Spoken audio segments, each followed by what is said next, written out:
Sempre he volgut col·laborar i posar el meu granet de sorra en millorar un dels aspectes que considero més important de la vida de les persones, com és la seva salut. Faig recerca en cirrosi hepàtica. Encara existeixen certs prejudicis a la societat en quant a que una dona potser no encaixa en certes professions relacionades amb ciència i sobretot en càrrecs de responsabilitat. I precisament el fet que hi hagi menys dones en aquestes posicions contribueix a mantenir de forma més o menys conscient aquest biaix i es crea una mena de cercle viciós que fa que sigui difícil per les dones poder arribar a posicions de més responsabilitat.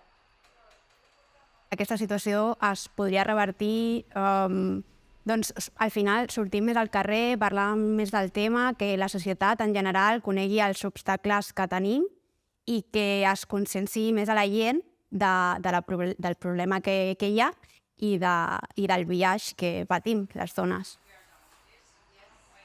Jo he de dir que, per sort, en els ambients que he estat sempre se m'ha tractat amb respecte i igualtat, però suposo que el problema de la meva resposta és que he dit per sort i no hauria de ser per sort. O sigui, el que jo he viscut hauria de ser el que visquéssim totes. L'altre dia van venir al laboratori unes noies d'institut i van fer una activitat. Va ser supergratificant per mi perquè també em va recordar aquell moment en què jo vaig haver de prendre aquesta decisió, les pors, les inseguretats que potser estàs visquent en aquell moment. Aquesta carrera és una carrera professional molt bonica i que si tenen aquesta motivació, que la segueixin perquè és precisament el que necessitem.